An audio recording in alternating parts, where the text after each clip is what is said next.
napunit siya dito sa side na to. At the same time, finol reglue na rin namin siya. So ito yung picture ng before. Magagamit na ulit ito pang basketball. Syempre, what's up mga ka-sneaker community? Ang project namin ngayon ay Kobe 8 What Da. So ang ginawa namin dito ay stitching yan. May stitching yan dito. At the same time, full reglue. So pakita ko muna yung stitching namin. Ito yung before picture niya. As you can see, napunit siya dito sa side na to. So kinailangan stitching. Ang ginawa ng Soul Game dyan, ito yan. Ito na yung kinalabas. So zoom mo para makita nila yung stitching yan.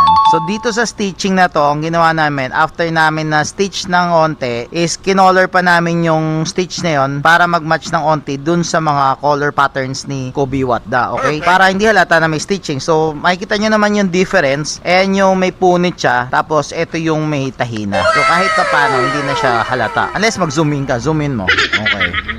Ganon. At the same time, finol reglue na rin namin siya. So, ito yung picture ng before. So, ito na siya ngayon. Magagamit na ulit ito pang basketball. Siyempre, ang laki ng size nito. Mukhang basketball player din talaga yung may-ari. Ano? If you want this kinds of job, yung mga napupunit yun dito sa gilid. Kasi sobrang lakas mong basketball. Napunit mo yung sapatos mo, no? So, dito yan minsan tumatama. Message nyo lang kami para sa mga solusyon na kakaiba. Para sa mga basketball shoes nyo. Okay? Dito lang yan sa Soul Game. So gay, pagod mong sapatos, we revive that.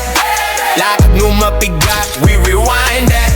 Repair, custom clean, we define that. Parang marikina craftsmanship, we ride that.